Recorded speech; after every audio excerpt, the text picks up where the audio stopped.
The alternative Digitalk. Real issues, real talk.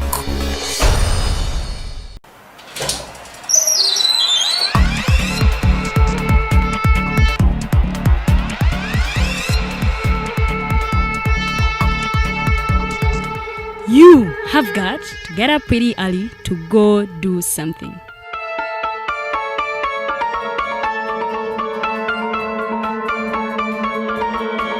We are the alternative Digitalk.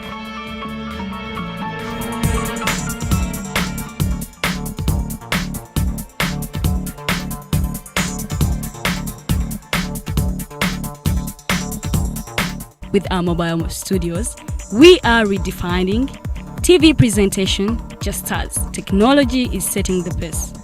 We are blending our approach with fresh, perspectively designed breakfast show, The Mighty Drive, informative and entertainment show, exclusive and live interviews. We President Museveni wadde juzi namulaba apima akawunga kilo 2 tasobola kalya nini bwaba alya kilo 5 oyannema okuliisa eggwanga ne bwe limundekera. Njagala kwebaza the alternative Digitalk etuwadde kano ka Mighty Drive era n'abatuwuliriza bonna abali ku mikutu njagala basaba mugendo mu maaso n'okuwuliriza. All given to you just a click away on your phone, tablet, laptop and smart TVs as we are streaming live on our social media platforms, on the road and on the go. We are the alternative Digitalk. Fellow citizens, following the sequence of events, Uganda seems to be at political crossroads.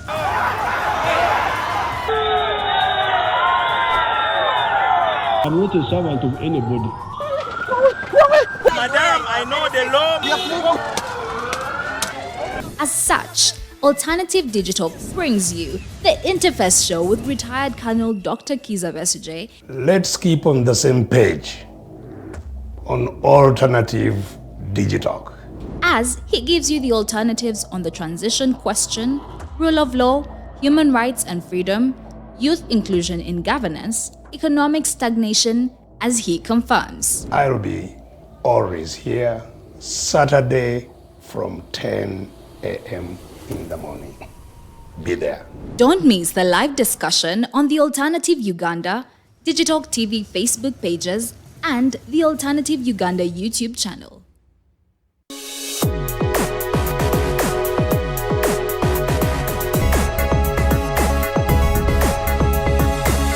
The alternative Digitalk. Real issues, real talk.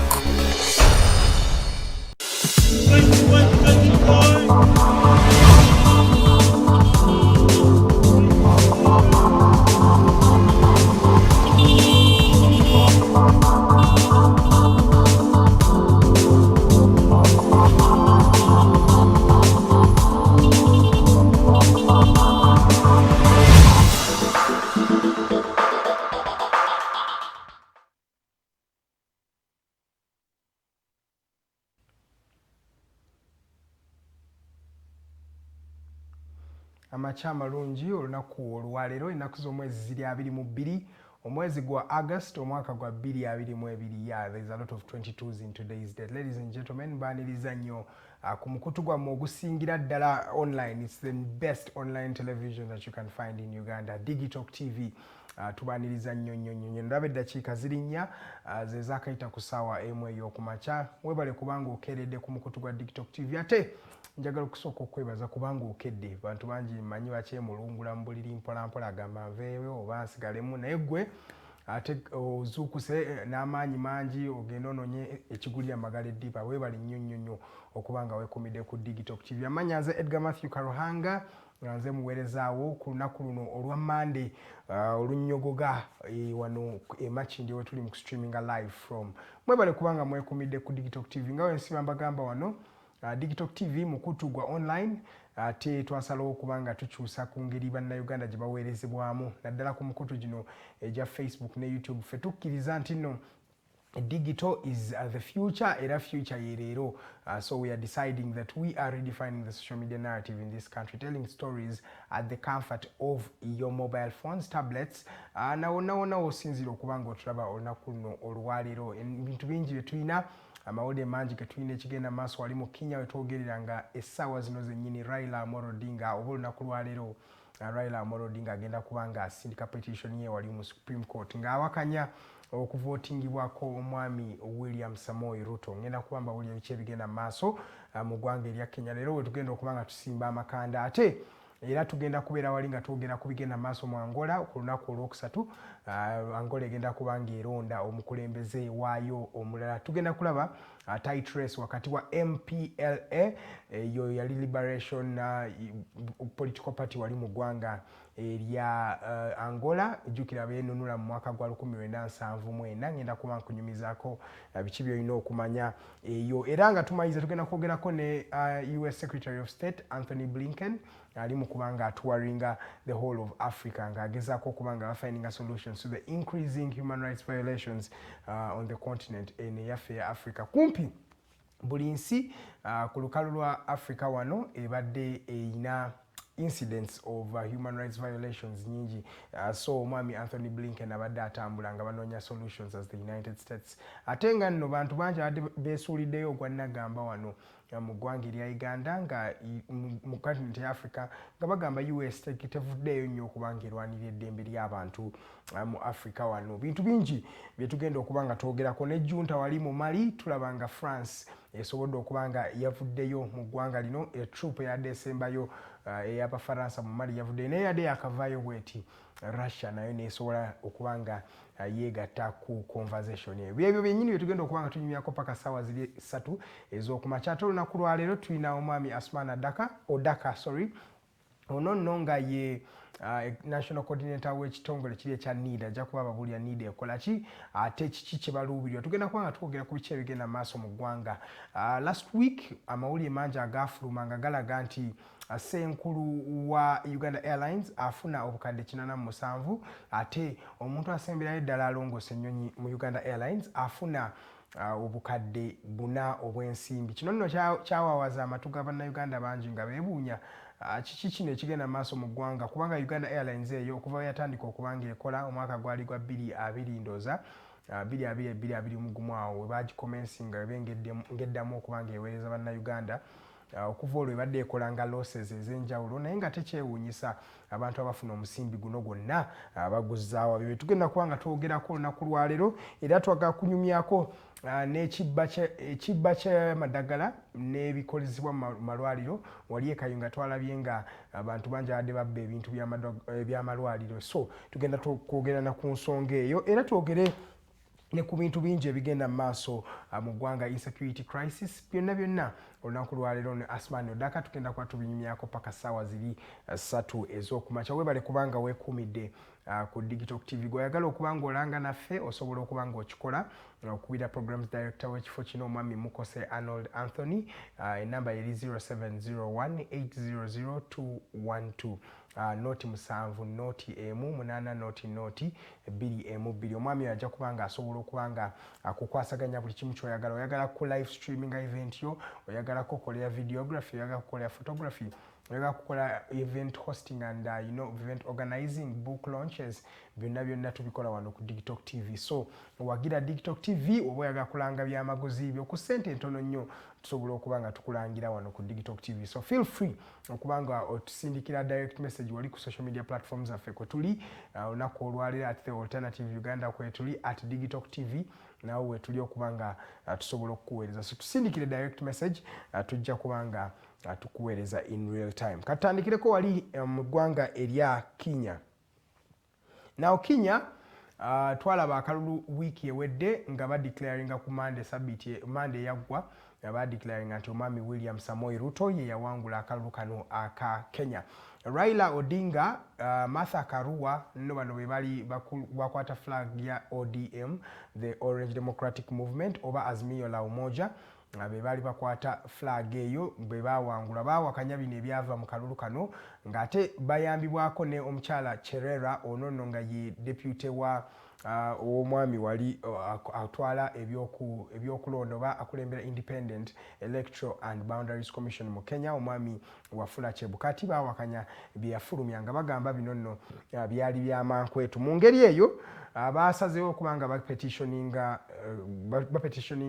Electoral Commission n'obuwanguzi bya William Ruto nga bagamba nno waliwo bintu bingi ebyali byayita. Mu bye baali basosoowaza nnyo bagamba nti nno ogatta the total votes casted percentage esukka mu 100 ebeera 100.01%.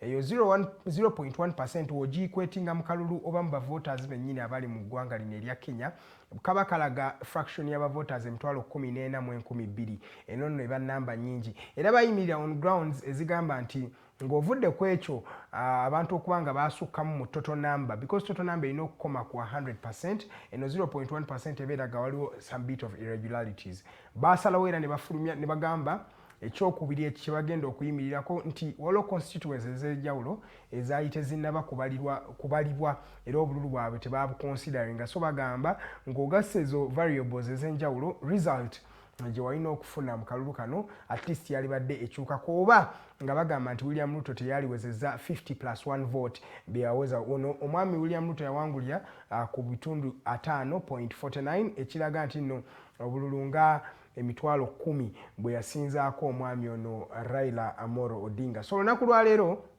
nga ssemateeka wa Kenya bwagamba wayitawo sabbiiti emu oba osobola okuba nga opetitioninga akalulu. Jjukira omwami William Ruto agenda kuba nga alayizibwa ng'ennaku z'omwezi 3. So bano abasajja balina ennaku 8 okuba nga boogera ku biki ebigenda mu maaso mu ggwanga. So mu ngeri eyo ngenda kuba mbagirayo some of the things that you should know ebigenda mu maaso wali.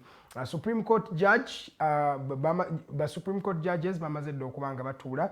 Ngenda kuyitiramu ku mannya gaabwe. Omukyala gwe baaka-appointinga ndowooza omwami Uhuru Kenyatta yamwambulinga mwaka gwa 2018 2019 around there, n'amuwa obwa justice. Ye mukyala asookedde ddala okubeera nga chief justice w'eggwanga lino erya Kenya, omukyala bamuyita Lady Justice Martha Koome.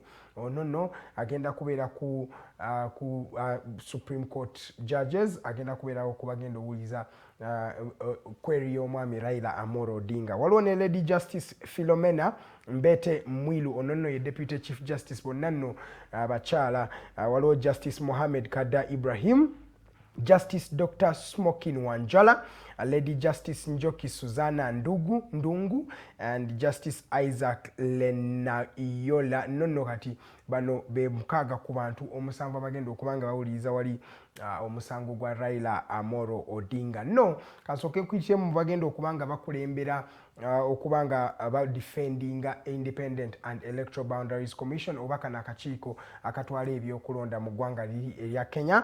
Tulina Professor Githu Muigai, ono nno ye leader wa yagenda okubanga akulembera bannamateeka abagenda okubanga bawolereza Independent Electoral Commission wali mu ggwanga erya Kenya. Ono nno ye mwami omu eyadefendinga yali ku musango gwa Building Bridges Initiative ogwa BBI ndoza nago bagambako wano omwaka oguwedde.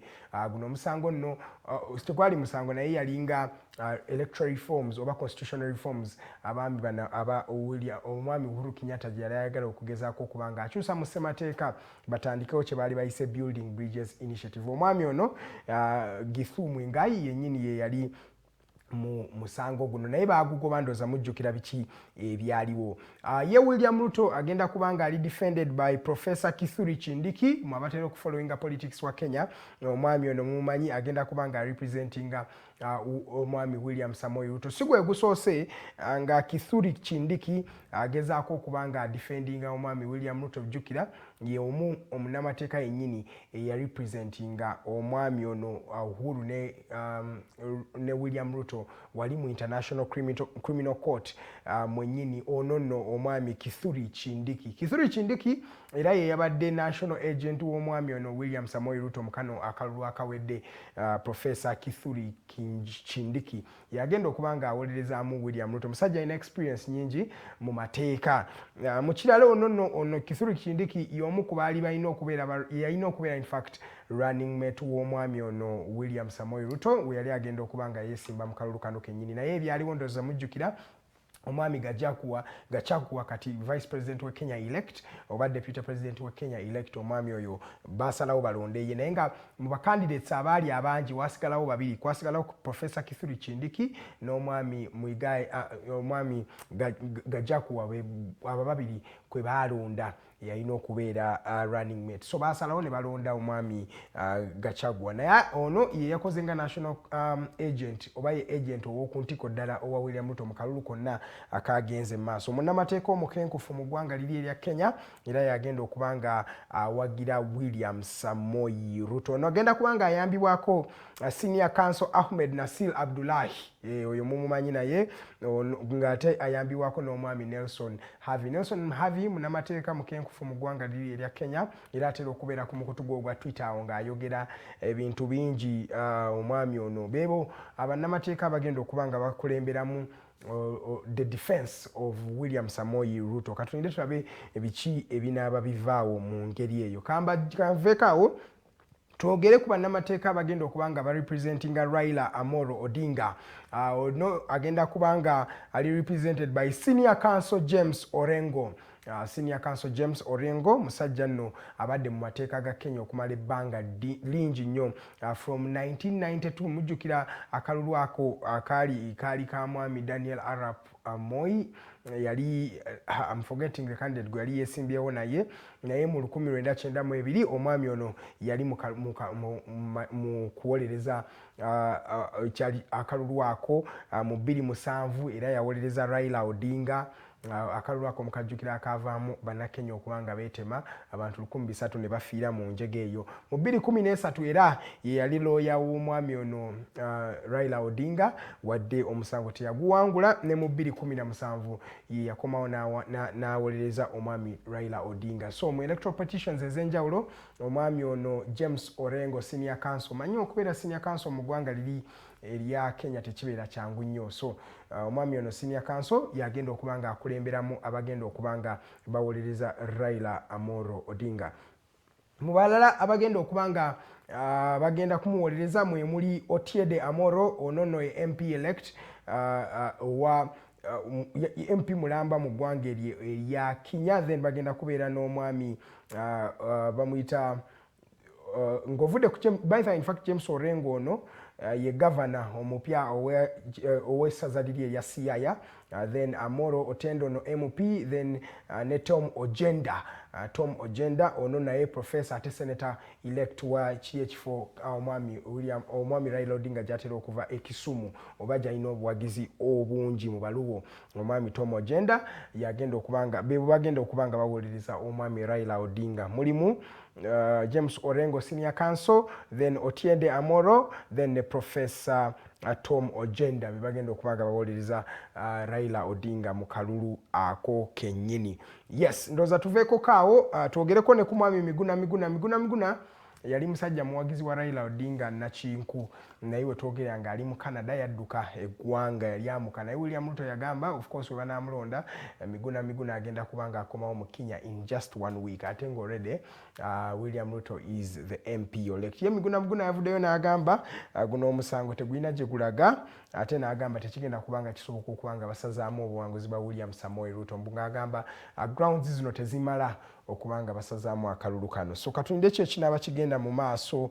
awo twogere mu race of speakership mu ggwanga lino erya Kenya because wamala okubanga oyo omwami no gwe mulaba ye Miguna musajja w'amaanyi nnyo mu ggwanga erya Kenya wadde abadde takyabeeramu ensangi zino tumalize endoza nga twogera kuba MPs kuba speakers bagenda okubanga baleeta because womala okulonda nga mumanyi ba president abaddako awatera kubeera ba speaker of parliament ba MPs beekolamu omulimu ne balonda ani anaabakubiriza essiga eryo so ne mu Kenya kyekimu ndalabye nga UDA United Democratic Alliance oba Kenya Kwanza eya omwami William Ruto yamaze dde okubanga etubulira ni gwegenda okubanga ereeta bo basazeewo okubanga baleeta omwami gwe bayita Wetangula Moses Wetangula ono nno omwami William Ruto yamugamba adda wanaaba awangudde akalulu agenda kubanga afuuka speaker wa parliament ya ggwanga liri erya Kenya. Moses Wetangula ye speaker wa Senate, in fact sina wa parliament.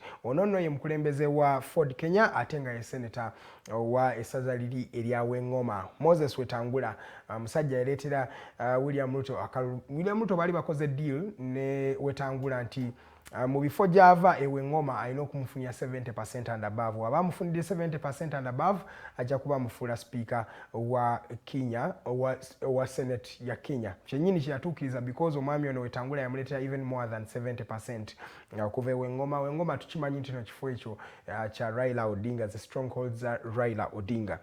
Omwami ono Wetangula mukulembeze wa Ford Kenya era abali part of Kenya Kwanza movement yikuba nominatinze okubanga akwata flag ya Kenya Kwanza oba United Democratic Alliance ekitongole ekyo ekya William Samoei Ruto. Yo Azimio la Umoja ya Raila Odinga erese Kalonzo Musyoka gwe bagenda okuteekawo wali okubeera speaker wa Senate. Naye katulinde tulabe ki ekinava mu kalulu ako kennyini kuba kati byebiddako kasita bano bamaze tugenda kubanga tulaba akalulu k'eggwanga liri k'abantu bali aba speaker tukalabe mu ggwanga lino erya Kenya. Dakika zino ziri 20 zibe zakayita ku ssaawa emu ey'okumakya. Amannya Edgar Matthew Karuhanga okubanga mbaweereza. Tuveeko kaawo twogereko ku ggwanga lino erya Angola eno ebadde efugibwa omwami eyakafa oba eyakawummula José dos Santos eyagifuga okuva ku mwaka gwa 75 paka mu mwaka gwa 2017 emyaka 38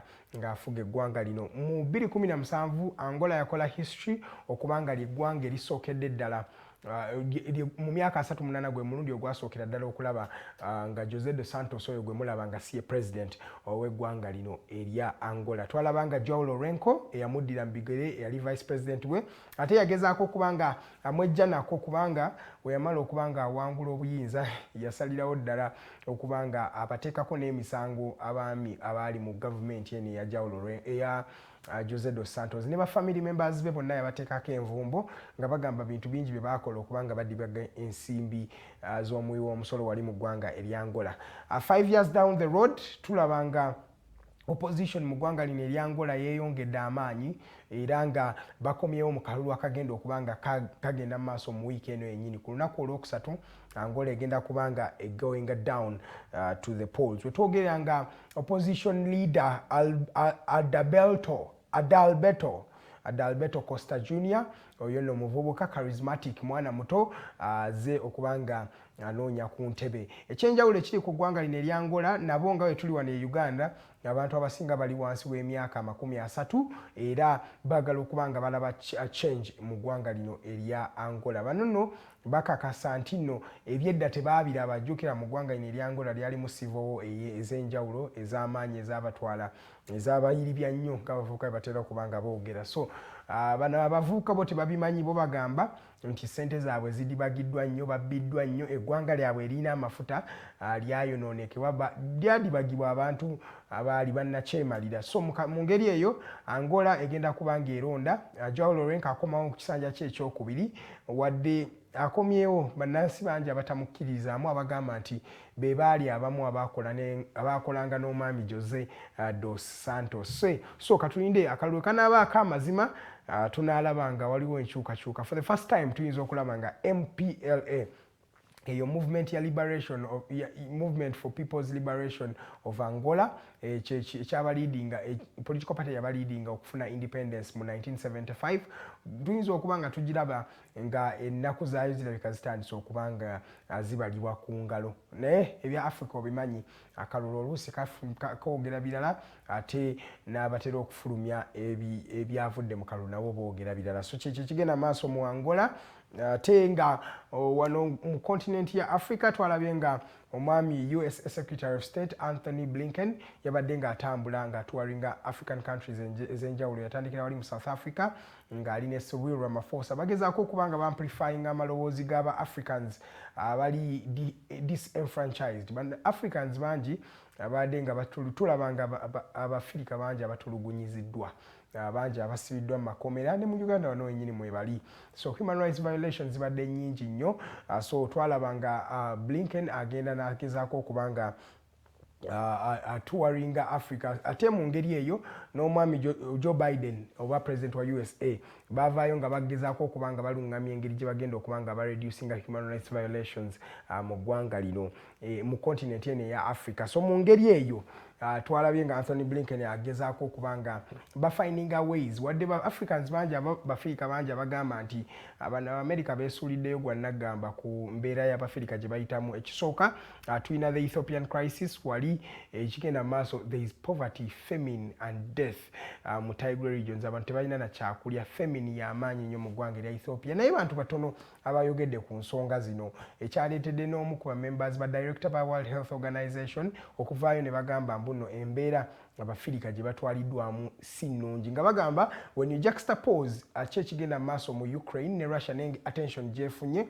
vis-a-vis the attention gye tufunye wano mu Ethiopia olabira ddala mbu tewali mwenkanonkano maybe because of the color of the skin of the people from Ethiopia kyova olaba bo tebafiiriddwako nnyo wadde there is a very big humanitarian crisis mu ggwanga liri erya Ethiopia. Katulabe oba eno tuwa ya Anthony Blinken enaasobola okubanga ekyusa ku bigenda maaso mu ggwanga oba tebiikyuke. Yo Mali yamaze okubanga efulumya musibira mu bwomu ate yayingiza mulala.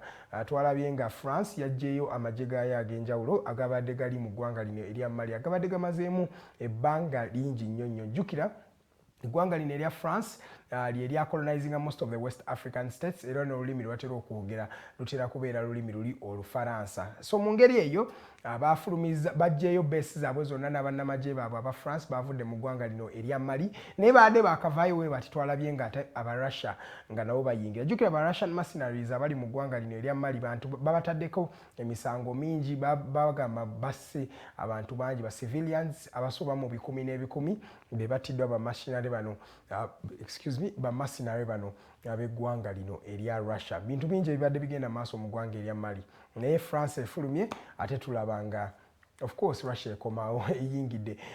Are we as independent as we think? Because nzijukira Abafirika bangi aba celebrating independence ezenjalo okuba 1957 Ghana we yasooka okufuna obwetwaze ne tulaba zi Uganda nazo nga zifuna amawanga ag'enjawulo mu Africa ne gafuna. Twasembayo ne South Africa yafuna mu 1994 naye obukyanga tufuna bwetwaze ate tulaba mbuno abazungu badde bakyalina sudo oba neo-colonialistic tendencies wano mu ggwanga erya Uganda ne mu South Sudan eyo yennyini tulabye nga ebintu bingi ebibadde bigenda mu maaso. So mu ngeri eyo tuli mu kwebuuza bano abasajja banaaleka continent etandika okukula will it thrive oba tukyali mu kwerimba mpola mpola here and there. Byebyo bigenda mu maaso mu ggwanga liri erya Mali. Jjukira wetwogerera paka ssaawa zino France ekyalina amakanda mu mawanga nga Chad, ekyalina amakanda mu mawanga nga Senegal, Chad ndoza Mali bo bavuddeyo naye mu mawanga aga West Africa, Niger, Benin olaba mbuno Abafirika balina strongholds aba France balina strongholds nyingi mu ggwanga mu mawanga gano ag'enjawulo mu Africa. Twebuuza kino kyo kiriko maddi neo-colonialism enaakoma ddi ate kati twalabye nti there is a bit of division between Europe and Europe, Eastern Europe ne Western Europe. Tulaba Russia, tulaba Bungereza weetiiminze ne Germany, European Union okubanga bagezaako okubanga badibaga Russia eno. Twazolaba kati tulinga balina scramble and petition ndoza mujjukira waliwo Minister of Foreign Affairs mu ggwanga lino erya Russia yabadde atuwaringa African countries ez'enjawulo ne mu Uganda muno yazze nayogera ne President Tibuhaburwa wali mu State House. So tulaba mbuno there is a bit of divisionism kiki Africa enaagwawa at the end of the day. Jukira Africa amawanga gali 56 ate fe abasinga ne voting rights wali mu United Nations. So buli omu aba atwetaaga here and there naye the truth is bonna waliwo atusoosowaza ebibuuzo bye tulina okwebuuza because at the end of the day bano abantu nabo balina politics waabwe baba banoonya engeri gye banaafunamu mu Bafirika ab'enjawulo. So ffe twebuuza tugende na team ki? Are we team Russia? Are we team United States? Are we team Europe? Wawe tugwa wennyini naffe ekirungi tutwate omanyi bagamba gwatalina ssente oba tosalawo nnyo ate kati gwe Omufirika ssente toyina oba weetaaga buyambi ate kati era omuntu akuyamba yatera bagamba he who pays the piper determines the tune. Mboya asasula afuwa omulere yasalawo omulere ekigwe bafuwa so ekyo kyo abafiirika ne gavumenti zaffe tusooke tube nga twerowozaako engeri gye tusobola okubanga twesosowaza. Mwebale nnyo abadde beekuumidde ku mukutu gwa Digitalk TV. Ndabazi zino ziri 30 ze zaakayita ku ssaawa emu eyo kumakya. Tukyali naawe paka ssaawa ziri 3 eza kumakya tugenda kuba tunyumyamu ate n'akawungeezi k'olunaku olwaleero the hotline show eri n'omwami Abdalatif Mukasa. Bingi bye tugenda okuba nga tukuwa wano ku Digitalk TV. Katuwumulemu we tukomawo omwami Asuman Odaka agenda kuba nga neegattako n'omukyala Farida Bikobere tunyumye ku biki ebigenda mu maaso mu ggwanga lya Uganda. Amannya nze Edgar Matthew Karuhanga. Good morning.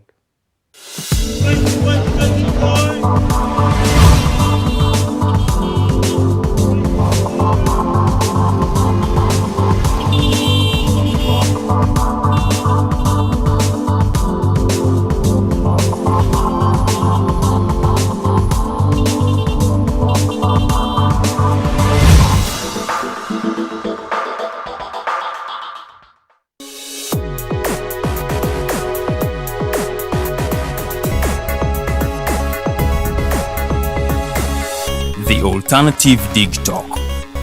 Real issues, real talk. Fellow citizens, following the sequence of events, Uganda seems to be at political crossroads.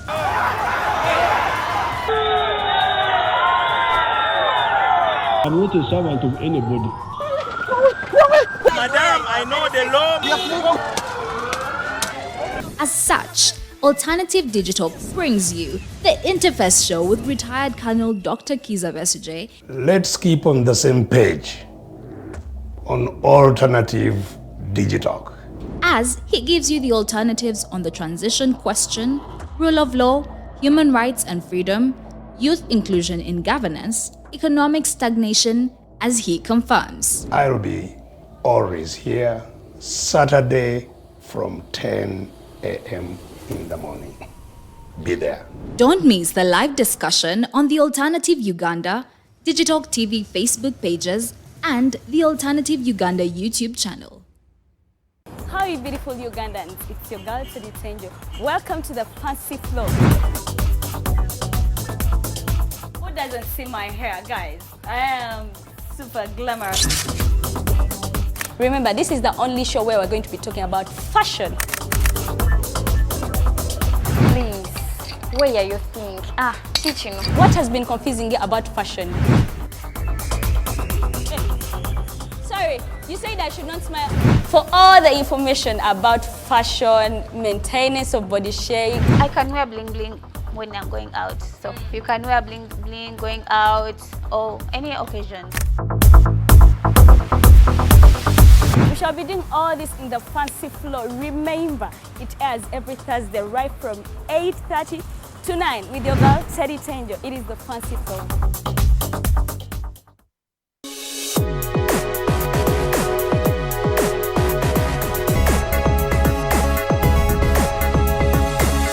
The Alternative Digitalk.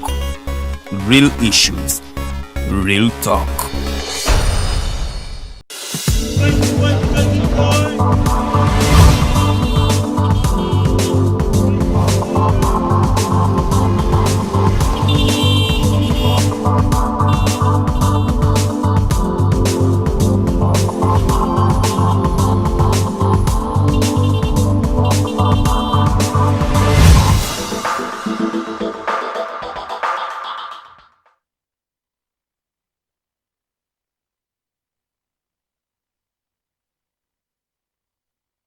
Wano tuzuke tugende tukole enaku z'omwezi ziri 22 omwezi gwa 8 ate omwaka tuli mu 2022 mwaba settinga goals tusigazizaayo nno emyezi 3 kwena omwaka tugukube olukumutwe naye. How far have you gone with the goals you set for there? Have you achieved? Anyway, ne bwobanga to achieve you can reset your goals next year. Naye ate bwobanga ate totesemo effort to achieve the goals you set, it is also another thing.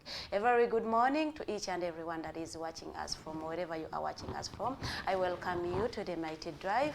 Please subscribe. We are the Alternative Uganda on Facebook and the Alternative Uganda on YouTube. You can follow us on Twitter. We are the Alternative at Yuga. So at the Alternative Yuga on Twitter, you can follow us, engage in the discussion. Don't forget to subscribe on YouTube. Ate womala, don't forget ate okunyinga ka notification button. Babenga ate munaye bakuwa obubaka bakugamba aba alternative batese yo video baba alternative ba live. Because every show we bring eberamu ebyokuyiga olwaleero nze natandise ddo okuyiga bano emondabira wane eno mbadde nina byesimanyi omusajja abadde atuwa information. You see wetubanga tetunajja kumpe otuberamu ne discussion bwaffe n'abagenyi baffe betuba tukyazizza neno wabaddewo bye tutamanyi osanga omusajja gwe bali mu kugulumiza Kenya ngaba wano be bamutendeka. I didn't know that. So lwaki nti amagezi gemuwa no tetwesibako bwesibi naye ate amagezi gemuyina tegakola wammwe naye ate bwe mugawa abalala bagakozesa ewaawe ne bikola. Not know why naye nga abasomesa deep no kyali kibiina no nga kale siri mu bagamba kyali kibiina kigumu naye yeah tukyogerako mu past tense omukulu Vianney yatugamba mbo it is more or less not there. Because omukulu we baba amugula kati tata wa maka we bamugula kati abaana mugamba mbo noki. Our quote of the day is, a dream doesn't become reality through magic. It takes sweat, determination and hard work. A dream doesn't become reality through magic. It takes sweat, determination and hard work. Mwabayina ebiroto byammwe mubitembeya mu busawo naye ng'owooza nze nja ekiroto kyange kye kino, but what efforts are you doing to achieving your dream? Oba gwokera bukeeza ebiroto by'oli awo olowooza bujjako era ku makya kamirako mane ng'ofunye miracle dream egguse. Wale, good morning Edgar. Good morning. Until Ugandans realize that things don't work like magic. Ebintu ebityo manyi olaba terolowooza ngena londa ekyapa nga kiri mu mannya gange. You see bannayuganda tukkiririza nnyo mu ddiini ate ba pastors batugamba magic is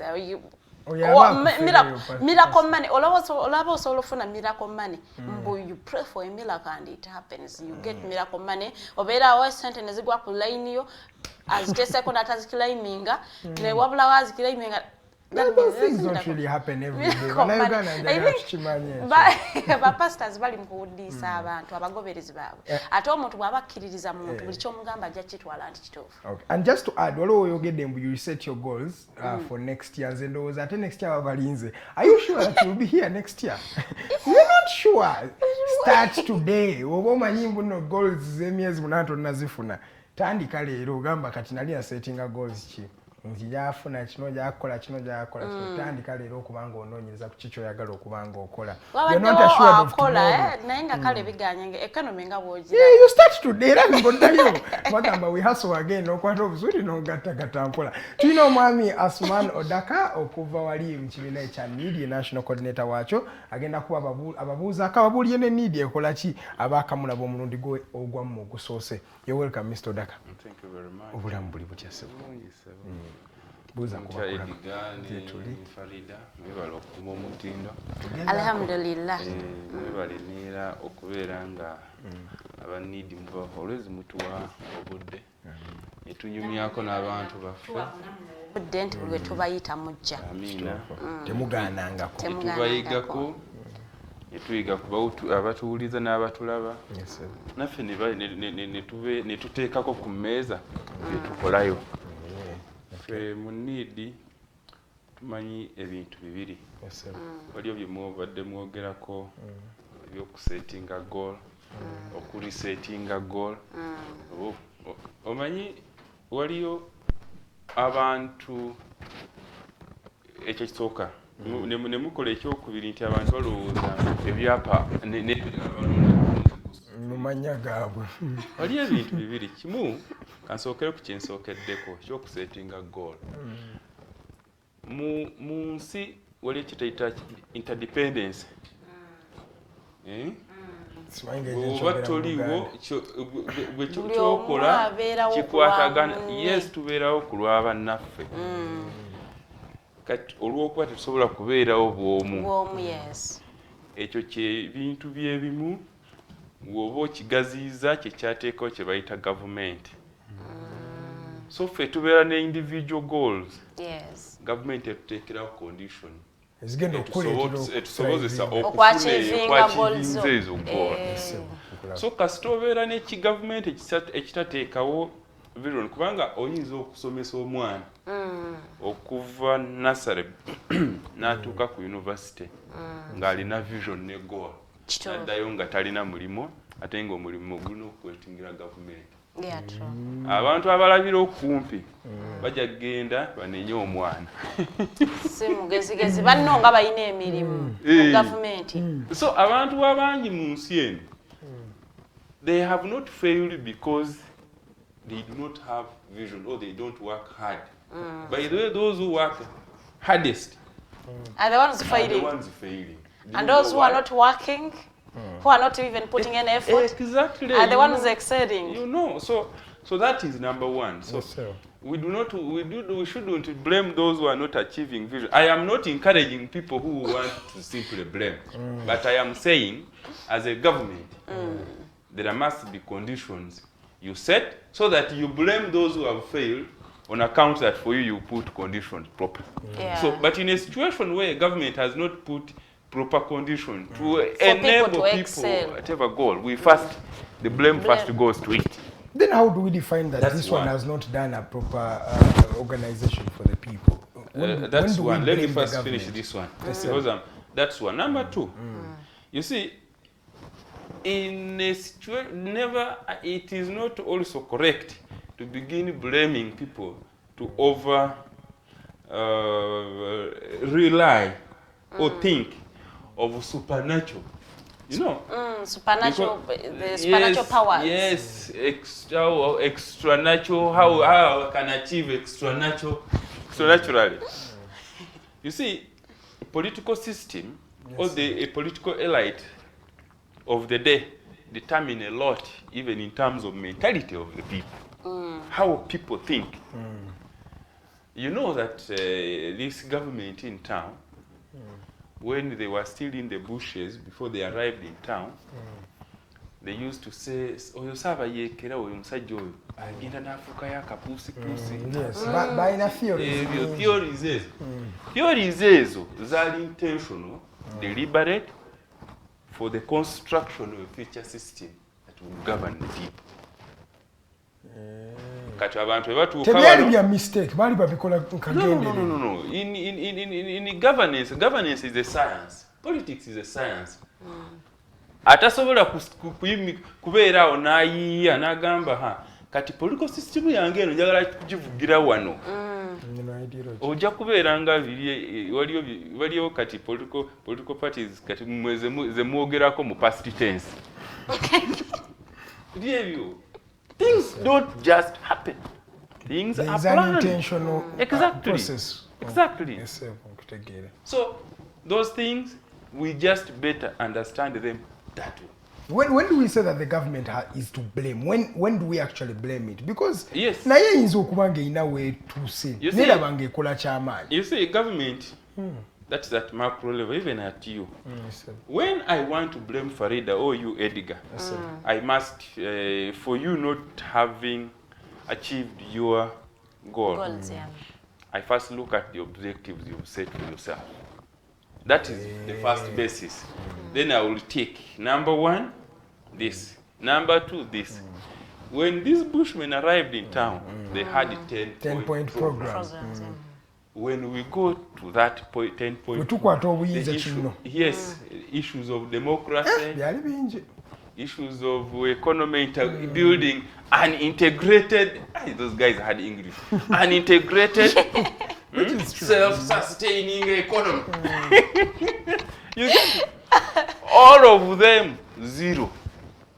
I am telling you 10 of them. After 6 years now. The next time they haven't achieved anything on their 10-point program. I am telling you, you bring the 10-point program. We begin evaluating one by one. You will go back disappointed. And I don't want disappointment. And sometimes the rhetoric is, Amazima, even if they were not in power, would Uganda not be where it is today? No, No, you see. You see, if it was some other person, not let me tell you. Because that there is Okay. ensonga y'okuba mbu nno ffe tuleese bino naye nembala mu myaka 36 amazima newe walibadde muntu mulala era Uganda yalibadde yalibadde somewhere, yes.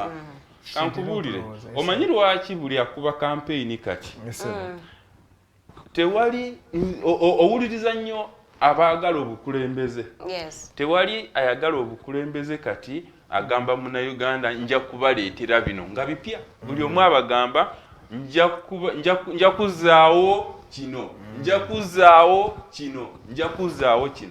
Abantu bagamba bajja kuzaawo railway. Yes. Abantu batugamba bajja kuzaawo cooperatives. Abantu ekitegeeza nti no bwe twali twadda mabega.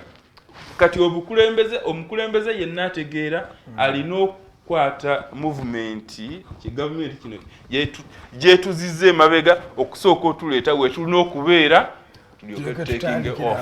Okay. Wetegereze nnyo abaagala okulembeza engeri gye boogeramu. Tewali agamba ngenda kuleetawo ebipya. Era abasinga bagamba tugenda kuzzaawo kino. Ekitegeeza batuzizaawa. Government eriko eyonoonya. Ne government eri mu buyinza. Ekitegeeza osinga omuntu omulala abaddewo bag need. Ekitegeeza twalibadde wala tetwalibadde wala. Omuntu ayeetaaga okumanya need be baani bakola ki? Ffe need kiggwayo nga National Economic Empowerment Dialogue. Ekiggwayo. Of course team leader waffe Joseph Kiza Kabuleta, or a team leader. Okay. So now we call him a team leader, president, certainly. Abasinga bamanyi juzo kuimira kuwa president. Yes. Message ye yali esinga obunene. Manyine ekyo nakyo kikulu. Kyali financial liberation. Or economic empowerment. Kati woba oyagala ensi yonna kati cheba omanyi abasoma economics ate gye bayita classical economics oli omukadde bagundi wali kye bayita the superstructure. Yes, sir. Musingi ogwa bino byonna. Kati mu empowerment oba mu empowerment ekimu Luganda okay mu kusitula abantu baffe mu ngeri yonna omuntu osooka omusitula mu bintu byenfuna kituufu n'ensi yonna okufuna buli kubanga omuntu kasita abeeranga mu byenfuna asobola okwesalirawo oyo omuntu ajja kwesalira mu byokwefuga ajja kwesalirawo mu bintu bingi naye kubanga bagamba beggar has no choice. Now ffe munid tulowooza nti abantu baffe balina okusitulibwa mu byenfuna. Twagenda etteeso ne tunyonnyola ekintu kino ekya need. Omusajja omuteeso yavaayo n'agamba bye munnyonnyodde byonna mu luteeso tukiyita esirigini woosawo. ng'ategeeza ki? Ne mubuuza kitegeeza ki? Of course nze manyi oluteeso. N'emugamba president omanyi kitegeeza need kitegeeza sente mu nsawo. Ekisirigini mu nsawo. Kati omwami Asuman Odaka tugenda kuyingirako mu biki ebigenda mu maaso mu ggwanga ndabe dakika ziri 47 ze zaakayita ku ssaawa emu ey'okumakya. Twalaba akalulu k'e Kenya kaali k'amaanyi nnyo. Ekisooka kaali peaceful to some extent, or to the largest extent. Twalaba nga bonna abanoonya obuyinza president alina gwa supportinga naye ng'ate asobola okutambula wonna w'agenda nga tewali n'amukubye ku mukono. Ate ekyewunyisiza ddala bannayuganda sigenda gamba mu kyewunyisa bannakenya kyewunyisa bannayuganda president yali takkiriza mu kulembeza ate ye yawangula akalulu. Paka ssaawa zino ye MP president elect w'eggwanga lino erya Kenya. Kyatuleetera abannayuganda bakwatibwa ensaalwa kye mba ngamba nti ku muliraano wano demokrasi yali mu kuthrivinga. Ebintu bigenda mu maaso. In fact tekyewuunyisa bannayuganda bokka naye n'ensi yonna yeewuunya the level of politics of Kenya. Gwe wali olaba kana akalulu, what is your comment? Sagala kulimitinga. Gwe okalaba otya omala okizze wano ewaka? Ebintu biri bisatu. Yes sir. buli ayagala okutegeera difference ya Uganda nze ewange ewaka mu kyalo ewaffe gye banzaala kilometers 4 ku boda y'e Kenya nva Tororo ekitegeeza nti nno wembeera e Tororo mbeera half Kenyan half Uganda because business zaffe ezisinga obuntu zikolera Kenya. In fact weesanga nti bw'oba oyagala kuwummula kwewa mirembe ng'oli Tororo okrossinga Kenya nogenda n'ofuna ku mirembe ate kyentegeeza kabisa kati woba otuuse Malaba kankubuulire waliyo post ya Uganda in between nebeerawo no man's land wali nga bwolaba gundi eyo olutindo olwo nti wano Uganda awo no man's land wali Kenya twawera meters yadde nga asatu naye nibwoba ova wano no crossing n'otuuka wali n'empewo owulira nga yanjawulo kati ekyo kyali kintawaanya nnyo until I read wali ekitabo kye bagamba Why Nations Fail. Lwaki amawanga galemererwa kubanga awo ffe twogera nnimi zezimu baize tunywa mazzi ge gamu buli kimu kyekimu naye wootunulira nti Edgar Bwoli ne Wendi buli kimu kya njawulo kiki political leadership nti obukulembeze mentalite y'abakulembeze abaliwo zezenjawulo zezaawulawo nze nali simanyi nti n'obukulembeze obuliwo zaawula n'empewo gy'okola ki jossa just cross from Magoro Kenya omuntu ali Magoro Kenya nefe nibwoleeta ababiri abo noleeta ali Magoro Kenya ne Magoro Uganda nobateeka mugo ojja kulaba ng'ebyenjawulo. That's one. Number two, nze wali abambuuza nnyo mu bannamawulire tuyigamu ki? Tewali kye tuyigamu. Kuba tetuyiga. Kubanga tekisoboka. Tuyiga. Tekisoboka. They are two worlds apart. Kiringanga Kenya Uganda weri ye Kenya ye 1990 nga Moi wa ye president. Yes.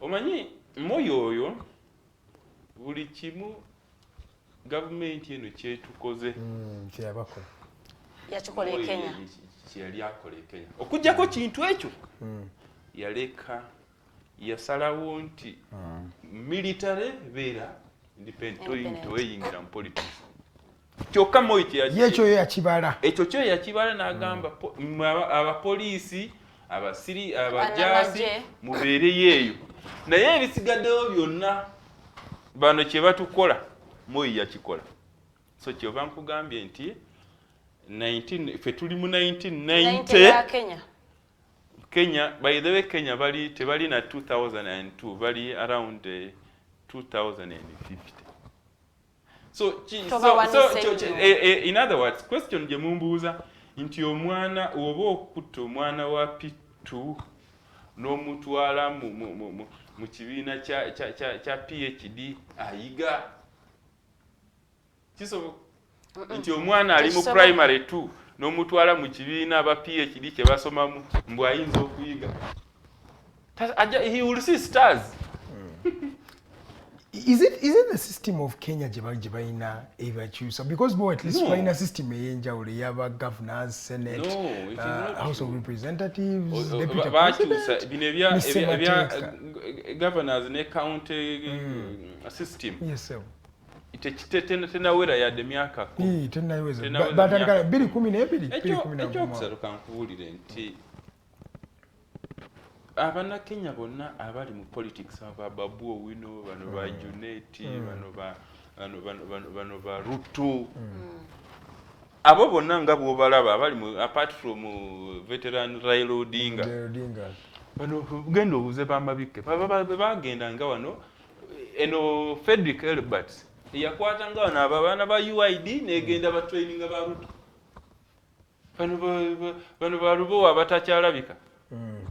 Those are the people who trained these people democracy, activism, and governance.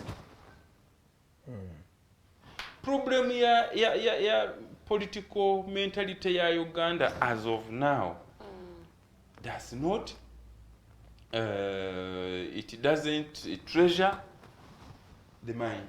Inti talent government ya Museveni yesobola okulawamu nnyo nti olina okubeera musiru. In fact, even when you're intelligent, you must play foolish. That's why PhD, whatever, are becoming foolish everywhere here in this country. But you know that as of now, by the way, Parliament ya Uganda, not Parliament, but leadership, political leadership ya Uganda, yemu kwezo on the African continent being evaluated as having most educated people. Yes. Yeah, we do. So what is it? So it is a political mentorship, political mentality. For you to survive in this Museveni-made milky political water, you must be, there must be, and you know, they put a bar of foolishness. They say, if you cannot go beyond this level of foolishness, for you, Ochali. Ochali mugezi. Ugamba level of foolishness. Ochali mugezi. You have to, you know, kufuka omusiro kwa politics za Uganda. Between me and you, do you really think abazanya politics by Uganda bagezi? Bagezi. Yeah. Bagezi, but why do you put a but? Why do you put a disclaimer? The Bugezi must always be Bugezi. Because the Bugezi is the best all of us want to be. So if you say Odigoli Mugezi naye, then you are not. Bugezi temuwera ko but. Bugezi temuwera ko disclaimer. So I want to tell you that is part of it. The other thing is really what we started with into Moi. Moi thought that his country, he may have children in that country. Yes. That must benefit, who must benefit from what he's doing today. Now we have people who seem to be, they operate as if they have another country they are constructing somewhere where after them they are going to migrate and go to. Chiringa abatali banna Uganda. They operate like they are not actually olaba ba colony balinga one. They were doing bajja no their countries bebajja ne bakikola ne balowooza nti no bajja kubeeramu. One of them was Kenya. Because Uganda was, until they changed it to a protectorate. Another one is South Africa. Ensi ezo ze babeeramu ne balowooza nti no bagenda zifuula nsi zaabwe ez'abazungu bazizimbanga nnyo. Kyova olaba era za advancinga okusinga ku ndala. Ezo ze bamanyi nti they are only exploiting them nga Congo n'endala tebazimbangayo ebintu ebyenkalakkalira. That government ya wano go, if you do an evaluation, are they operating as if they have a feeling that they are still here for prosperity, or they are here for exploitation? Ekyo kyekibuuzo kyennyini we tugenda okutandikira. Let's go for a break. Just 2 minutes to the top of the hour. Tukomawo nga tugenda kutandikira awo wenyini. Omwami abuuzizza ekibuuzo ekirungi nti eggwanga lino abali kulembera balabanga eggwanga erigenda okugenda mu maaso erigenda okuthrivinga oba baasigalawo kubanga bafunamu bufunyi. Ekyo kyekibuuzo kye mbalekedde nange. Let's go for a short commercial break.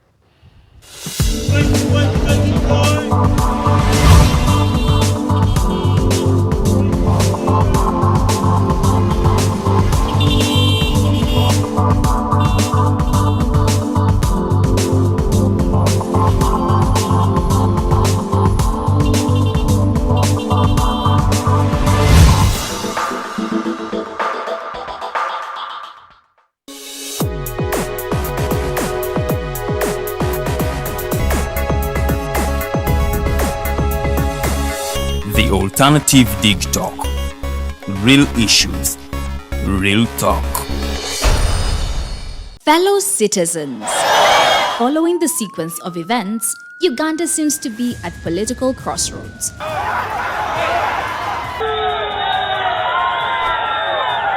I'm not a servant of anybody. Madam, I know the law.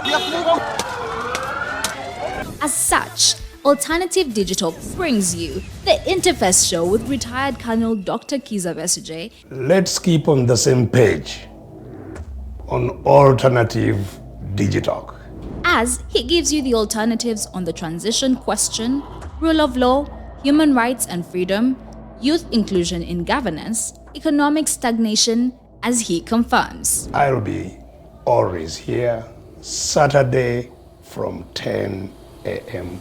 in the morning. Be there.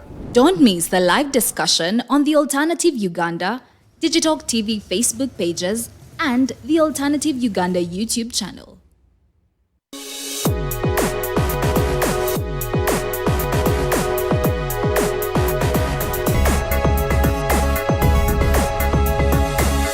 The Alternative Digitalk. Real issues, real talk.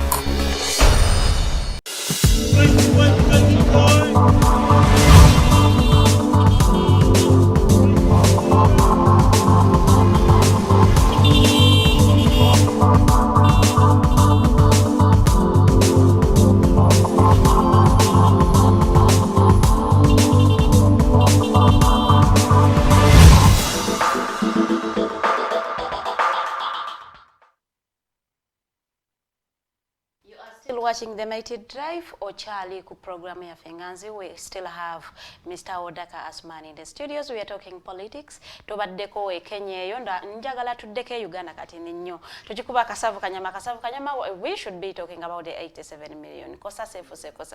Omukazi bamunyiga bamukunya bamuzeeno. Naye nga twagala okumanya abantu batandise dda okusaba bulletproof cars mbonno batandise ofuna threats. From where I do not know, but their lives are being threatened because of growing that woman bagamba taina qualifications, surprisingly taina transcript kuva we graduating am 1998.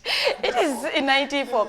It is surprising how careless can someone be okuva mu 1994 up now nga taina transcript naye achatambulira ku testimony nga abana ba graduate in 2020 then 7 years down the road taina transcript, but she says she was preparing to apply for that job and she was appointed and she believes she has the experience. I don't want you to misread. She said she is gifted. No. And she was saying, my gift is to run the airline. I am gifted at that. There's some people have. Maybe she is. Naye tugende mkumula mtu badele chibuzo. Jaga tutandike ku kibuzo ekyo. Then omalize ensonga eyo mala tuwene lessons tuba tuyiga mu Kenya. Kati tugenda kuyiga kubanga tuli mu P2 Kenya eri ku PhD. Okay, bikibe bakola. Byolowooza. But we have to get some lessons amazima. There's some things we need to learn from Kenya amazima. You see, of course that question would also midwife the discussion into the Kasavu Kanyama. Into the gifted people. You see, buli lwobeeranga ngo oli mu kipangisa rentinga waliyo byotagula waka manyi nze Katonda anyamba mbeera wa naye ndowooza byensobola oyinza okufarida oba Edgar oyinza okubeera ng'onsinga ssente naye byengula ewaka oba byenteeka ewange oba kyenteekawo mu compound bwe tokigula wopangisa oyinza okubeera nga oyinza n'okubeera ng'ogirina let's assume oyinza ogirina naye the discussion is nti kyenteekawo engeri gyentegekamu ewange n'engeri gy'otegekamu ewuwo wanjawulo eyo lesson esooka kuba tufuga wano nti engeri gye bannakenya gye baategekamu mu 1992 kubanga njagala kati kubanga saagala tutundire saawa zino kubanga tuli mu class za njawulo kati naye gwe tuwotunulira Kenya bwe bategeka mu 1992 naffe bwe tutegeka bifaanagana tebifaanagana lwaki kubanga bali ne mentality nti tuli wano forever bano balinga abakola nti bali wano temporarily bagenda tulingo anti kyekiraga oyo IGG yali very objective enaku ezo nga tanaba kugenda ku cuttinga line bana abasajja gye baagala nti tanasala ddiiro okudde tanalokoka naye kankubuulire nti waliyo olugundi gye yawandiika yabuuza nti mutima gwa Museveni guliwa abatamanyi IGG twogera ku omukyala Betty Kamya yabuuza nti where is Museveni's heart because yagamba nti where your heart is always Farida gwe oli mukyala mukulu manyi where there is you have somewhere where there is somebody who has your heart yes but where your heart is waliyo ebiraga nti this is where my heart is Edgar I'm sure somebody has your heart and I know muli bakulu mutegeera but you see where that heart is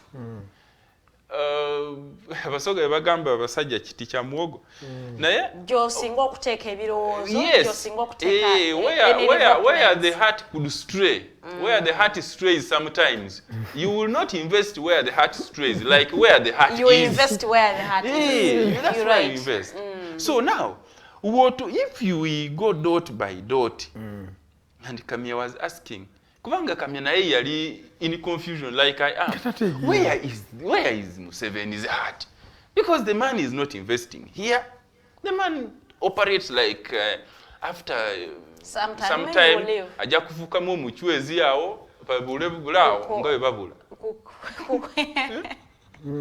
so that is it so that is number one nti kye tuyiga nti bano balinganga balina ensi endala oba wala we bazimba bali kumpi kugenda and therefore bana Uganda bali ku byabwe exactly bali ku kicuba bana Uganda bali ku kyabwe ekyokubiri nti bana Kenya moyi yakitegeera nti oyinza okukola everything naye waliyo institution yemu yokka esigalawo ng'eholdinga ensi wamu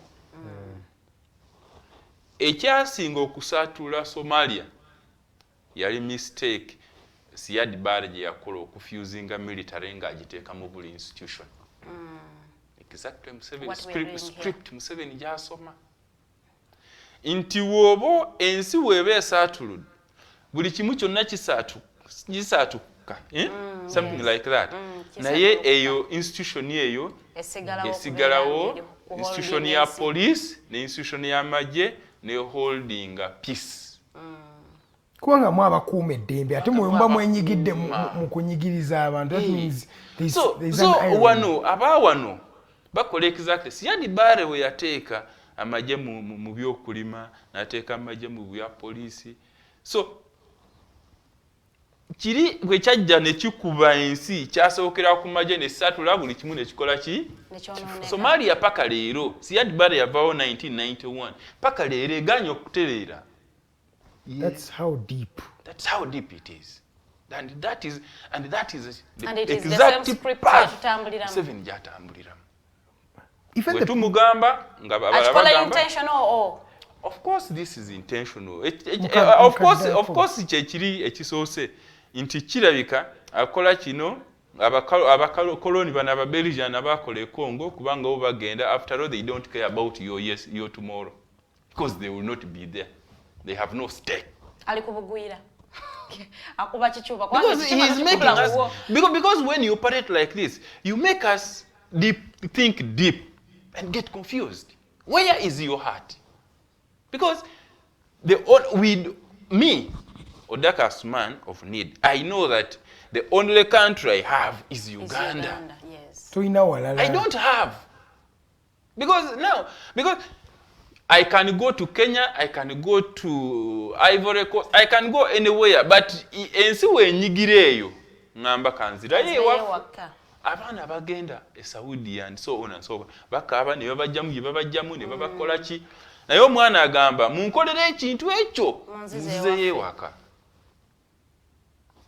So if it is the waka that you are kukuroga hivi sasa utatupeleka wapi? Because I was looking at Kenya's systems and institutions, zili strengthened to an extent. Let me tell you. Obote abantu bakabanye for Obote. Obote of course yakola kimu introducing politics in the military by attacking the Mengo. Of course politics we Mengeyo nafe tubimanyi. Mengo the Kabaka gundi crisis, crisis. Tubimanyi it's a big discussion that needs honest discussion. Naye I am telling you before then yali ateeseewo ku njawulo nti military kyovulaba okuva abakoloni bwe bava wano waliyo institution bbiri ezaali zisigalawo nga government ekyuka nga actually starting aba prison aba police nga government ye ekyusa nga ne beesigalira mu offices zaabwe. Naye nze kati mbuuza njagala kubuuza omupoliisi ondaba kati nti eno government weekyuka oyinza okukyuka nayo ojja kusigala oyinza government endala wejja ekusangawo negamba gwo njagala kubuuza omupoliisi antunulira kati ate ne wataddamu yeddemu ku mutima asagala nziremu weddemu mu mutima weetunulemu n'ogamba oyinza okugira nga bano bokoto ochola abaaliwo eri government nekyuka era naawe n'ofuuka IGP njagala kubuuza gwe omupoliisi ontunulira. Kusinzira ku basajja engeri gye bahandolingamu abantu abagezaako okwesimba ku mukulembeze ali mu buyinza saawa eno sirowooza nti bayinza okyuka ne gavumenti naye nga that is up to them beekubeemu etooki mu mitima beetereeze naye nga katutambuleko mpolampola tugende ku 87 million kosaseeta enyiza omukazi bamutola kya bagamba talina qualifications zirwaninga airline kubanga ekisooka ya pointingibwa mu bukyamu teyayita mu right procedures omuntu zayitamu okubeera omukulembeze wa airline ate bagamba ebiwandiiko bye birumiramu agamba she lost her senior for past slip but she has something that ekiraga nti she sat the senior for so whatsoever it is ebyoza sibikwata for as long as she has the documents and she has the expertise Trande institution. She calls it a gift. I want you to remember that. No, when she said it was a gift I thought it might be like something a birthday gift in present yamu agenda. It is her gift to run the airline. In fact, there is a lot. There is 87 million. If it's 87 million. Waliwo abamuli wano abali mu 70 45 the cleaner has the cleaner over 4 million cleaning.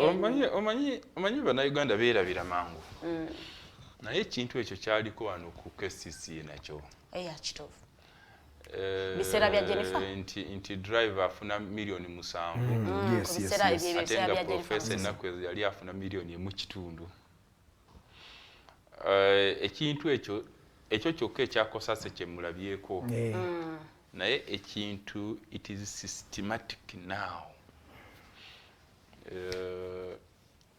Waliyo omuntu omu gwe saagala kwogera linnya lye wano one olw'okuba taliiwo ekyo wali ali mu nsi eno naye n'ekirala ali wansi nnyo we mwogera ayinza okubeera nga nja kumuwa eddaala atuukeko nge ku ddaala lya Edigobe eryo gundi ate nga ndowooza naye nze ndowooza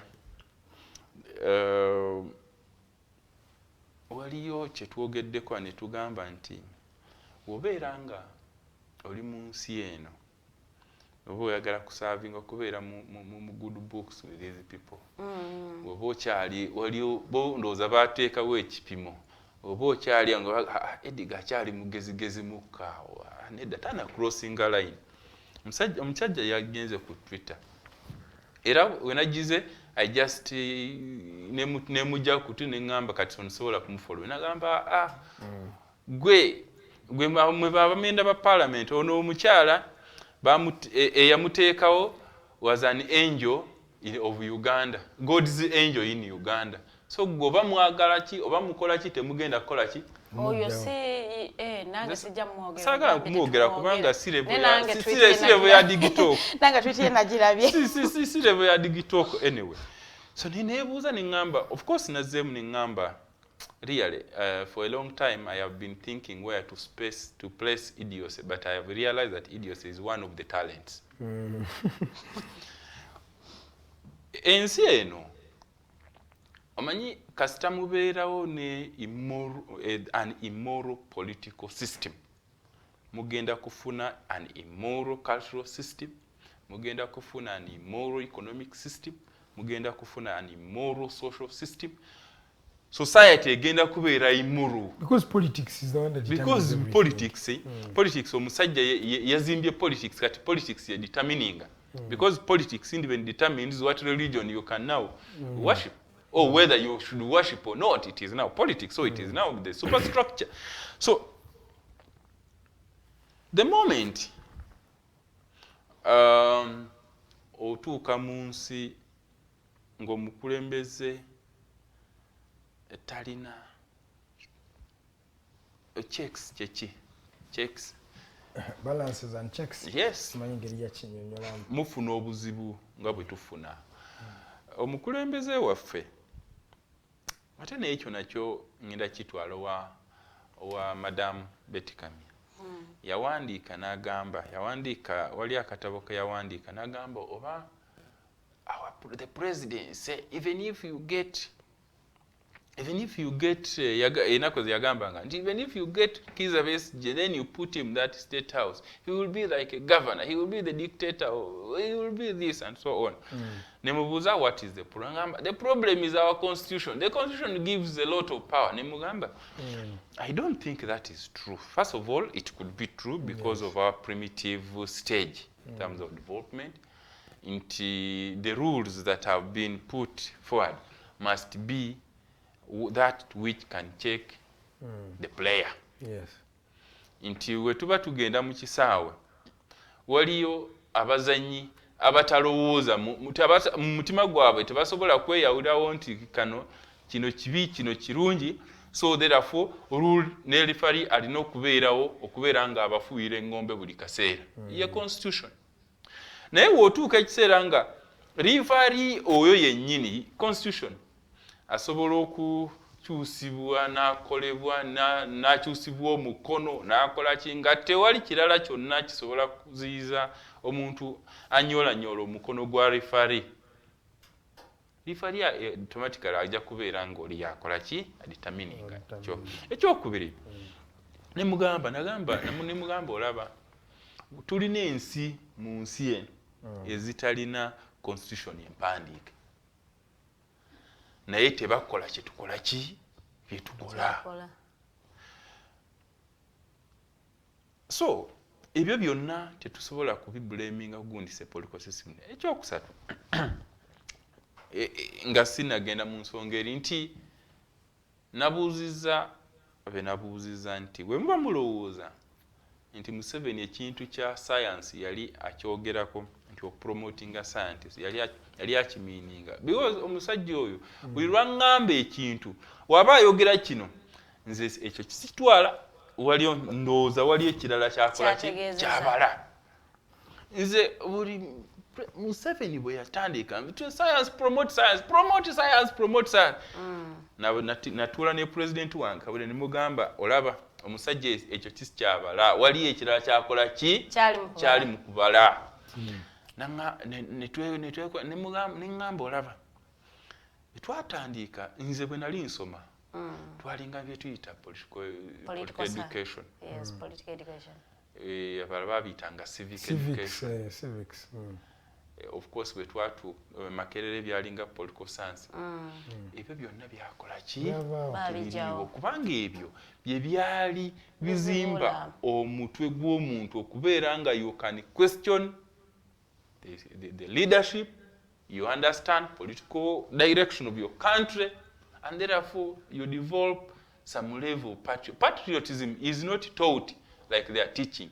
Patriotism is simply taught on how systems work so that one can out of his or her own volition, separate the good from the bad. And therefore, when your government is doing the bad, you can defend the good. And that is what they call loving your country.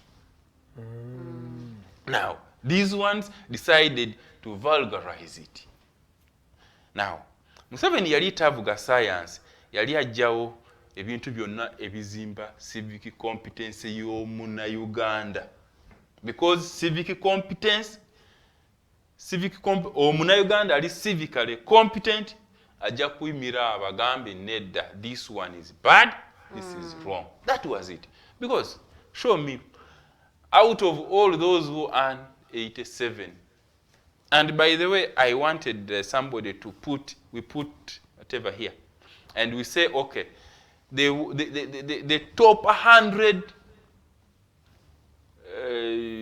salary earners abafuna enyingi mu nsi eno, top 100 oba mulimu scientist. Temuli. Oba mulimu scientist. Ekyo kitegeeza tetavuga kya science, wali ekirala kyakola ki? Kyatambuza. Ekirala, nze omanyi omukyalo ono, anybody who blames this woman does not know where to direct his or her bullet. They are putting it in the wrong direction. Absolutely. Others are saying they're using it to play as a political, as a political game by betting 2026. There is something else which is in this. Number one, okay, let me begin that anybody who, because this woman did not appoint herself. You know that Mr. Museveni wrote and advised and told who you appoint, by the completely outside the normal appointment procedure. That's why the woman called it a gift. Me, I even think it must have been a birthday gift or maternity gift or something gift. That is what I think. But also, you see, this woman, of course, the issue of not having a testimonial and something of that kind, I kept on thinking, why does one need a transcript and what? You know, in economics, there is what they call derived demand. That in Africa or in underdeveloped countries, we go to school because we think that out of our education, we shall get a job. Yes. You don't go to school because you want the knowledge. You go to school because you want the job. To get a job. That's why if you asked, there is an MP who was asked, this one of Masaka was asked, what is cross-pollination? And she didn't know. What is crop rotation? And she didn't know. And I told the council, no. Our education is simply to go and pass so that you get something else. It is derived demand. We laugh at abazungu webagenda mu ssomero nosanga omuntu I am doing a PhD in MDD, but I have measured in guitar playing. No museka. Because for them, the education is because of its intrinsic value, not because of derived demand. For me, that's what I sometimes I want to play devil's advocate. That maybe because we get transcripts, people who need transcripts more are job seekers. Now, for her, if she had been a job creator, the Mulwana, the who, I would say you don't need a transcript because that for her she has been making application for jobs all this time. And she has been getting them. So, and she has been getting a job of 87 million. A job of, and that job, 87, that's net. That job comes with a could be even a 150 million. Yeah. Yali afuna 126 million. And it must be much more than that. I am told that they have pushed the one of 87 because the real one, the gross one, is very obscene. It is in the range of 200 million. It is there, gross. Those income qualities. I will tell you that when this Bush government arrived in town, there's some narrative they used to drive that we must create a middle class income earners. Now, that middle income, in all countries that want to develop, that go into the middle income economies, have entrepreneurs who are middle class. With their income, they create through, some do through agriculture, like when you go to Norway and so on. Some do through mining sectors, like our gold that we have. Some do through real business, other businesses. Now, when these guys arrived, all those sectors were either destroyed for political reason or personalized because of their primitive. They called it privatization. Of course, you don't. When you privatize, it has a definition, classical definition. But when you sell to yourself, or sometimes you sell for $1, but when you do zigzag, you just take. That is personalization. So that was just English, but the whole thing is personalization. Now, I was saying that they did that either because of their primitivity. And I call it primitivity because even in economics, they say primitive accumulation. So for those two reasons, no, when they did that, therefore there is no window where the middle class can freely emerge.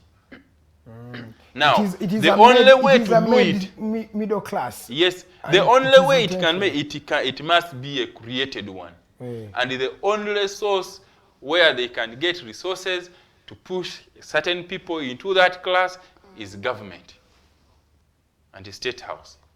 And therefore, if I see Farida pushes the other line, say, okay, kati ono can be a middle class. No pushing out, you give him or her access to resources. Now, there are three ways this government is giving people access to resources to skip that line. Number one, through corruption. Inti Farida unkuwa liberty, Ediga unkuwa liberty, to dip your hands into the national treasury, then you become rich. That's why it is only in Uganda that you can have very rich men who don't go beyond 5 or 10 years. I am sure in our lifetime, in your lifetime, you have known tycoons. Yes, you have tycoons who have never sustained their riches for 2 years. You know them. It is because those are tycoons or rich people or so-called middle class people who have been created politically. That's one. Two. Before you leave that, how many can be created at the end of the day? Because I'm feeling government it can do as much as it can, but there is not going to be a comprehensive, creation of middle class. Of course. So that means we're going to be 2%. Where is the rest of the 98%? Of course, don't think about it in isolation. Think about it of people who are doing something for temporary pleasure.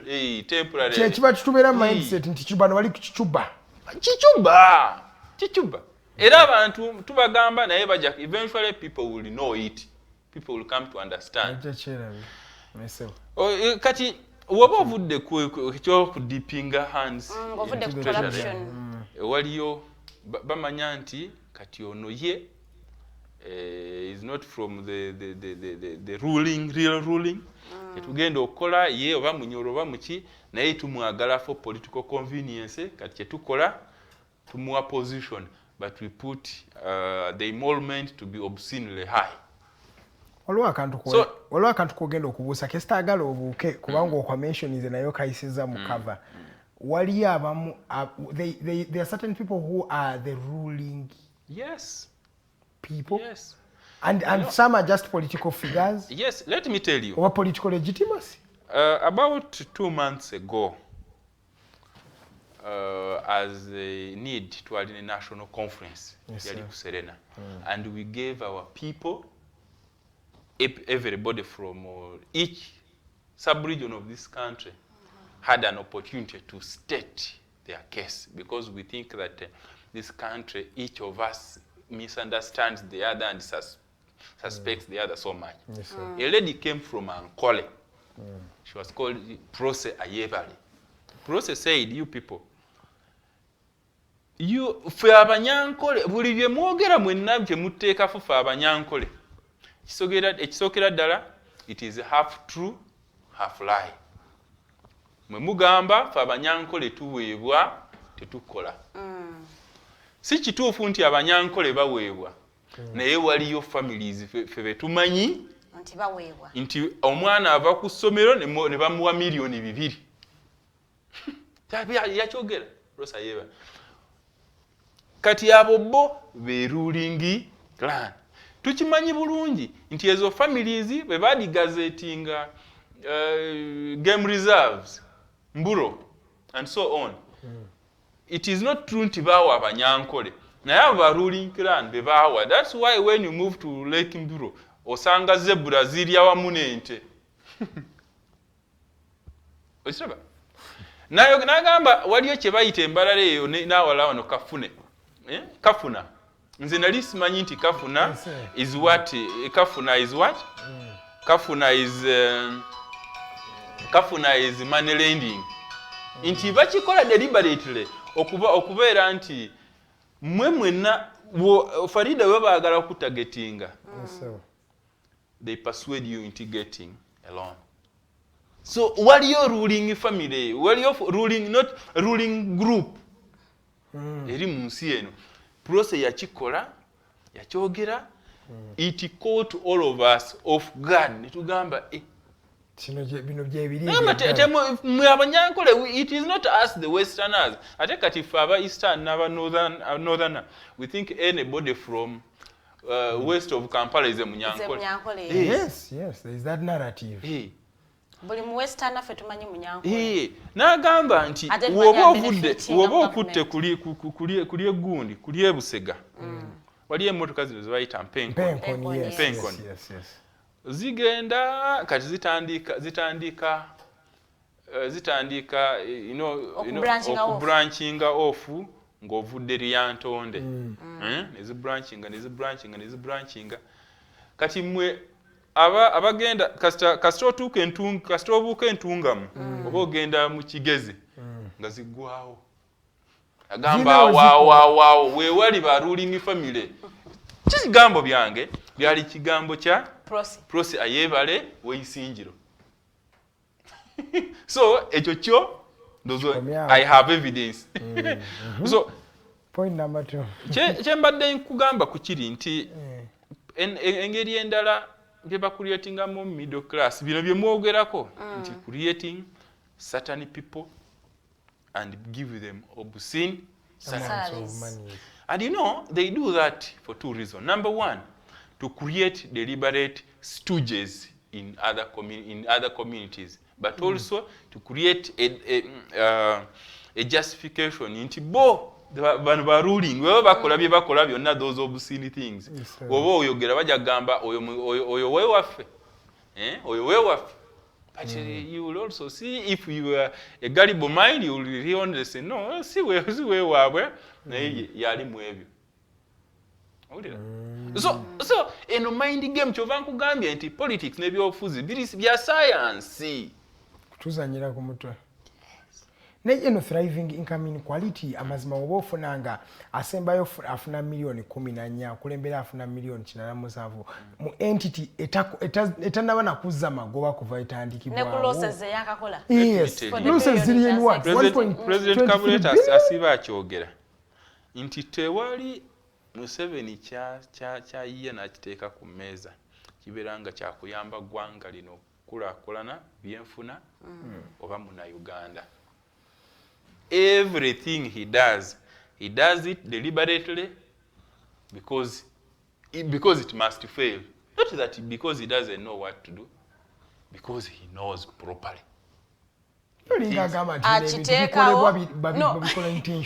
Akiteekawo naye nga manyi kigenda kugwa yeekwa senti nze nakikola ogwange nagukola. Because yeye kenyini yakola ki bwe yajja wano yasanga Uganda Airlines ng'enna ennyonyi nkaaga mu musanvu. Yes. Olaba? kati ziriro mmeka yaleetawo endala ziringa 5 kati yasooka endala kweze 5 endala tukutuku airplanes endala zezo nedda kubanga woleeta ennyonyi egenda okompitinga ne Kenya Airways ne Ethiopian Airways naye ng'ennyonyi etwala abantu abatawera 4 kati eyo nze njagala nze giyitende ku nnyonyi ze basooka okuleeta ebbiri endala zaali ziritwala abantu bameka so si kuzinafuya naye of course weyasanga Amini yalekawo airbuses mmeka kati ye waba ali kumpi genda alekewo obwo abagambe nti nakola ogwange olunakala ya mentioning awo yasembayo okwogera nti Uganda Railways singa twagikolako emyaka 30 emabega. Then what happened? He found them. He also mentioned Kankubulire nze. He mentioned it. Nze. I was studying in Jinja. I was in Tororo, coming from Tororo. Very remotely nganze ninya ngenda nagongera oba pay I get onto the train then they tapaka Jinja. I saw with my own eyes. Unfortunately you people didn't see. With my own eyes. Once I was putting on Kisoko Boys uniform, they even create for you a way. Sometimes they would say, abana besomero muyite wano. Period. Once uniform or ID. There were these buses called People's Transport. I am telling you, I moved in those buses just because I was putting on a uniform or I had an ID. Do you know what they used to call Uganda hotels? Do you know what they were meant for other than making business? No. Ngamuna Uganda wogenda jogenda say Edgar, you've gone to northern Uganda in Gulu. And you were stranded. You simply go to police. Police books you a hotel room. Those things. Omanyi bwe bitwogera kati abantu balowooza bya movie naye byaliwo mu ggwanga lino. Era bwe tulabira ddala nga tulowooza firimu byaliwo mu ggwanga lino. Kyova olaba bwe twatandike nabagambye nti buli muntu ayagala obuyinza kati ababimanyi tebakugamba agamba nja kusooka kuzzaawo. Kuzimba That is how terrible, that is how bad government in Czechoslovakia. Kati njagala osoko tunyonyere, what does this impact? Because now this one is going to, let me tell you. Impact ya kino ekintu long term wise. Of course long is strategic ones. Chenjagala. Now we tugenda. Omanyi kantage ku operation one in medium term. In the medium term. Omanyi akintu people are angry. Yes. Let me tell you, bana bakola bino tebalowooza nti abantu tebabamanyi. By the way, you will get surprised you go to a border stage. Bamanyi omucha so and so, this house belongs to so and so. This the other house arcade belongs to so and so. Yakola bino yakola. People know these things. In other words, we are creating a generation of angry people. You see, when you go to these people, they think that you build a house, you put a burglar-proof door, then you go, you put a huge wall fence with an electric defense system, then you put a dog, and you bring a policeman. Policeman. Yes. Have you seen that layer of security? Yes. But I will tell you. And you know why they are doing all this? Because of the people from whom they are stealing from. We have had, you see, omuntu waliyo yali angamba nti waliyo ennaku President Museveni ava oludda lw'entebe awo ng'alina emmotoka 3 n'ayita awo ku Parliamentary Avenue aho n'assaamu endibirwamu n'awuubira ku bantu because he knew he had done nothing against the ordinary citizen. And the ordinary citizen would wave back. Today, he moves with the battalion. Not a battalion, a command, SFC command. Altogether. Now, you people who are doing this to Ugandans, I am telling you, I can swear, all you're doing is simply kutabangula mitima gy'abana Uganda, and this will explode. Not that is in the near future. In the strategic future, we are creating, you see, part of what Uhuru Kenyatta, not Uhuru Kenyatta, but Jomo Kenyatta did. Jomo Kenyatta, we yava mu komera, yali muavu. Natandika to grab. You're grabbing at Dr. Kalingi nnyo wakati wa nkaaga mu esatu paka 78. Bulijjo mbuuza buli avuma Ruto nti munyazi wa ttaka mubuuza nti ani family ki eyasinga okunyaga ettaka ly'Abannakenya. Ali mu competition. Yaba Kenyatta yesinze. Of course he's within the fray. Naye ekimu ku ekyo kye batugamba nti Jomo Kenyatta kye yawa yagamba nti nze yali agamba part of his clan. Nabagamba nze nkozesezza amaanyi n'amagezigezi okujja mu buyinza. Njagala abaana bange oba omwana wange yenna anajja mu buyinza akozese sente zenkozesezza obuyinza okufuna obuyinza obwo. In other words, he used his political power to acquire the money, the wealth. So he wanted his child or children to use that money so that they acquire the power. Which happened? It happened.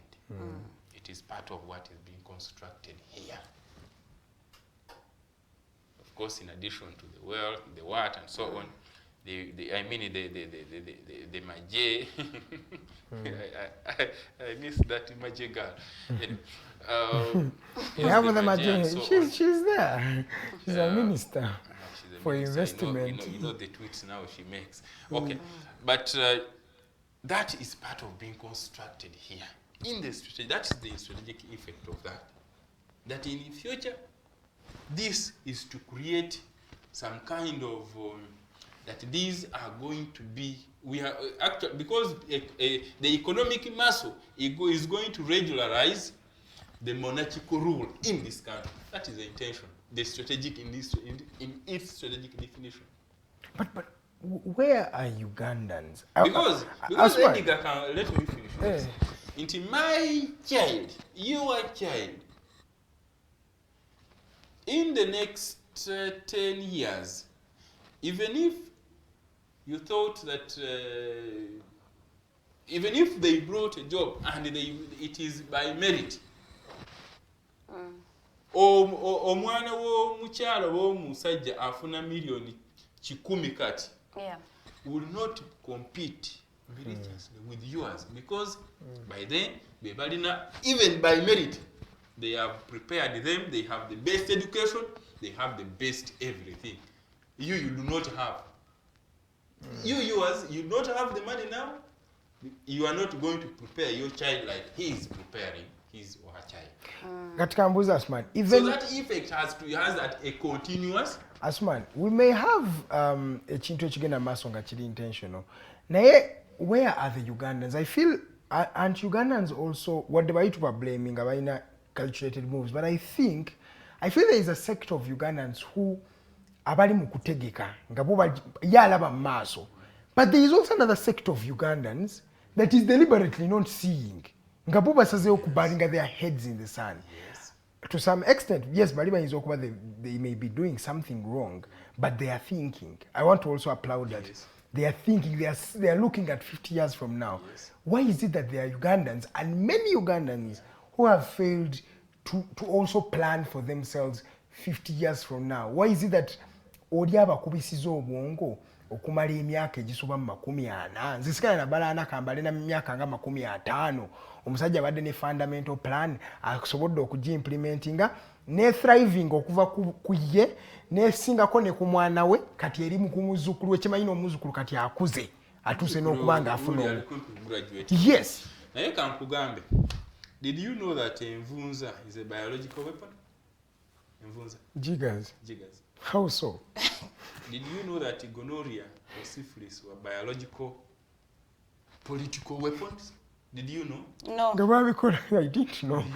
Yes. Because syphilis, she read the job cover. And he was. But did you know that according to the medics tell you syphilis or gonorrhea, one of them dwarf your thinking capacity? Did you know? I didn't know. You ask yourself, they will tell you that we have a group of people that they deliberately, bazungu baja bakoloni, they did that into them. It even kills self-confidence. Yeah, those are psychology. They will tell you, explain this to you. Inti omuntu olina envunza mu bigero omwo. You are not even kwogera. But you see, when you have envunza in your there is, you're going to spend most of your time when it is itching you. You know, the body is made, yes, concentration level is going to be diverted or becomes low. Lack of food, and that becomes the condition where we talked about government creating a condition. Government creates a condition where you are running, you are not going to have sufficient food ever in your good youth time, like now you people, because this is your prime time. You're supposed to have a portion time thinking only about your future and the future of the country.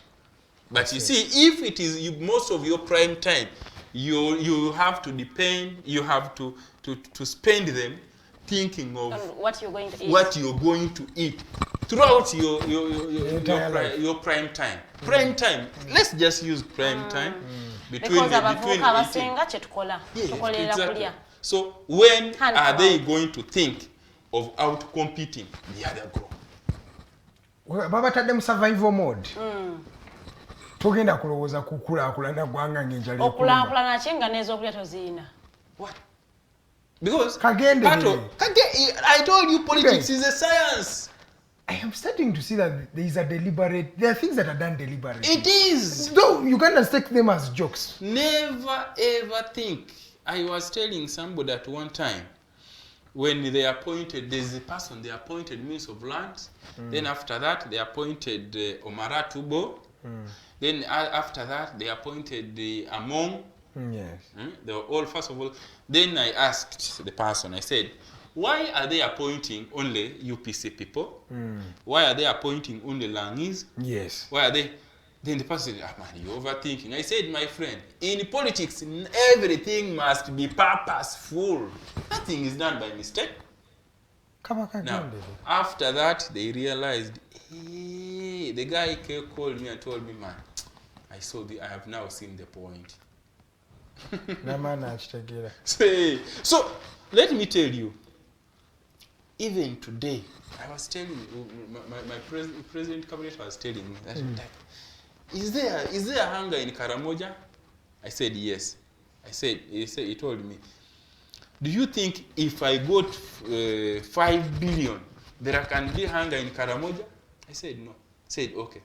Why is it that they have the hunger? Because there is hunger in Lango, there is hunger in Teso, even Tororo here, people are dying of hunger. Why are they concentrating in Karamoja? And within a few days, they have passed 133 billion. For Karamoja. Nenga tema zima family eri kumpi that northern part of Uganda. Yes. So why? Why? So I don't want to take your discussion there, but I'm telling you, buli kintu kyolaba kati kiri, it is a pre-planned thing. Even Uganda and Ugandans, we only have one thing, and that's one of the reasons we need is formed, is can we begin discussing the real thing so that maybe we can save a soul, we can have a congregation of people who we can, under the circumstance, devote some time to begin thinking about what. I want to ask you one question before we conclude, because Farida has also her question.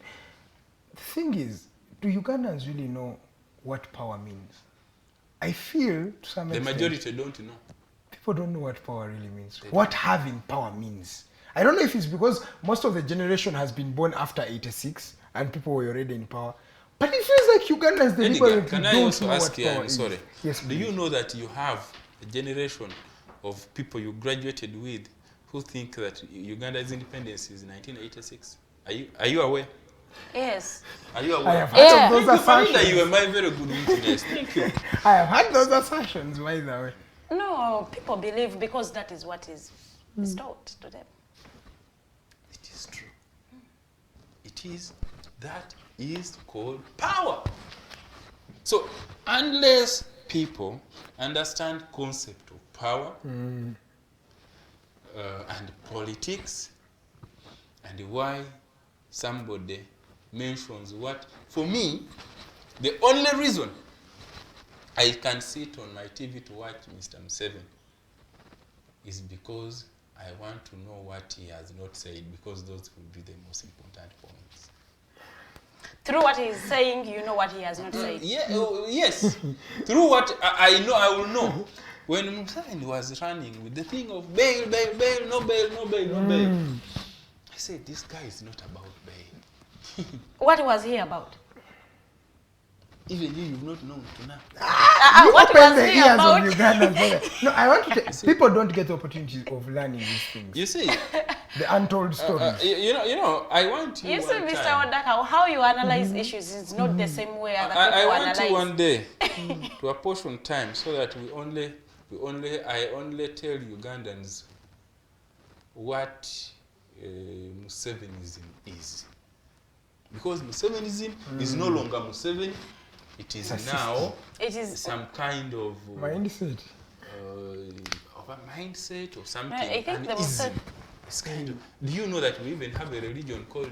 Yeah, I know. There are people who believe in Museveni. But you know there they are people worship in the sect who worship Museveni and they believe in Museveni. Do you know that? And it's because through him is how. Do you know that a minister in this government launched a book called Musevenomics? Do you know what they teach in Nali? Mr. Odaka, what is NED doing? You have discussed the salary gap, you have discussed all these inequalities. What is NED doing in particular? At least bana Uganda babeerako ne kye bakola oba okwejja mu eno embeera gye tulimu. Ekisookera ddala step esooka okubeera ng'okola ekirina okukolebwa ekituufu okumanya position yo oba n'ebigenda mu maaso around you. Nidi bwe twatandika twagitandikawo nga 28 mwezi ogw'omwenda omwaka oguwedde 2021. Bwe twakola ekyo ne tugamba nti ffe tetugenda kubeera mu Kampala, tugende mu bantu baffe mu kyalo ne tugroupinga Uganda yaffe mu regions 17 ne tugenda mu buli region ne tugamba ne tuwogera nabo nga tubagamba ebintu byennyini bino ebirina okugambibwa abantu baffe okumanya information n'okumanya ebigenda mu maaso nebyetusobola okukola ki okukola.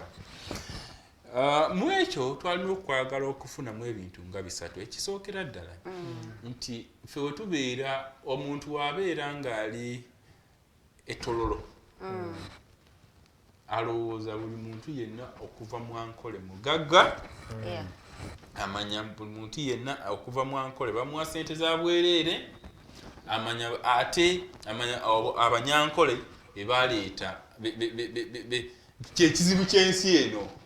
Tebakimanyi nti mu Ankole mulimu nabo abayala, abaavu, nabo bebanyigiriza.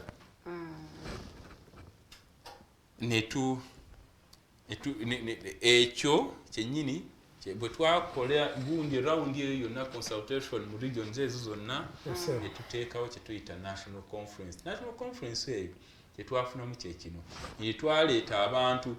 Oyo omukyala Kurose bye yayogera mu national conference eyo omukyoli yali alowooza nti omunyankole ye problem y'ensi eno yagenda nga mindset ekyuse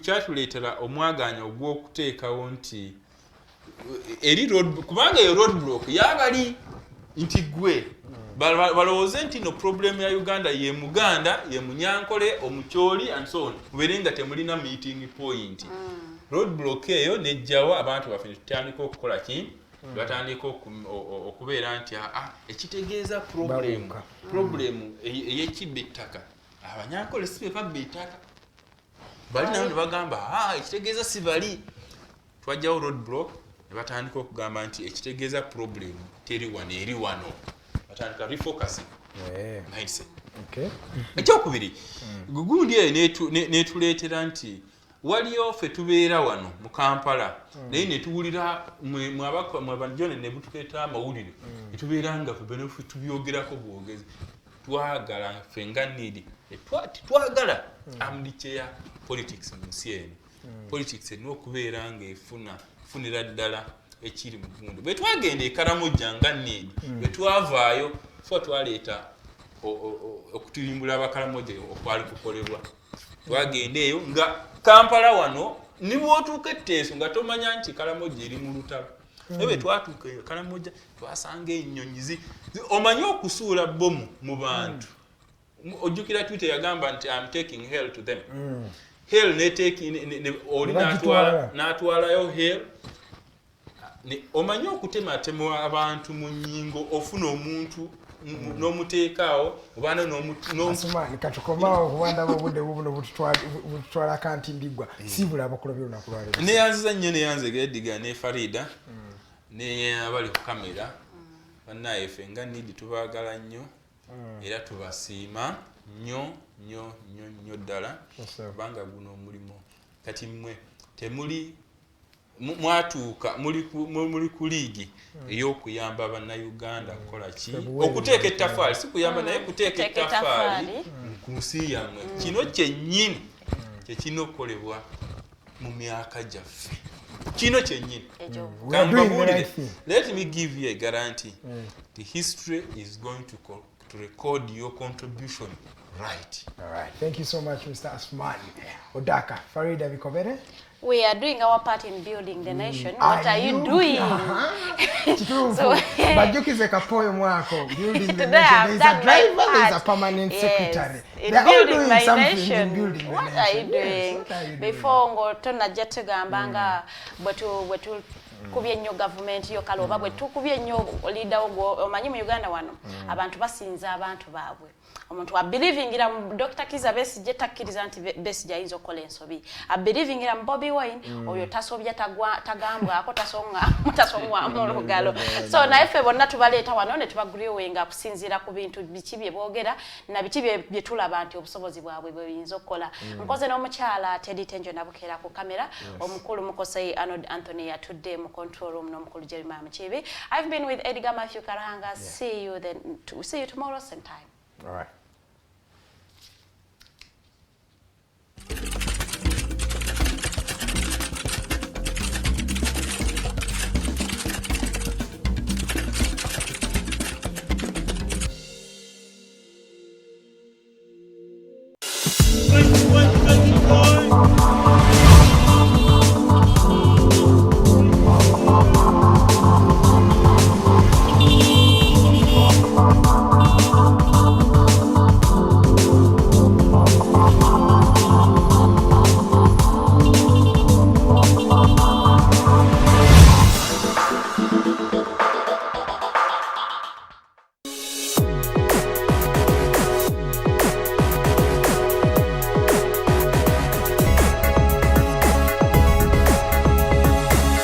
The Alternative Digitalk. Real issues, real talk. Fellow citizens, following the sequence of events, Uganda seems to be at political crossroads.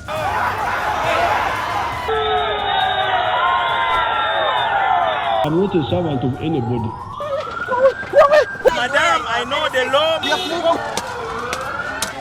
As such, Alternative Digitalk brings you the Interface Show with retired Colonel Dr. Kiza Besuje. Let's keep on the same page on Alternative Digitalk, as he gives you the alternatives on the transition question, rule of law, human rights and freedom, youth inclusion in governance, economic stagnation, as he confirms. I'll be always here Saturday from 10 a.m. in the morning. Be there. Don't miss the live discussion on the Alternative Uganda, Digitalk TV Facebook pages, and the Alternative Uganda YouTube channel.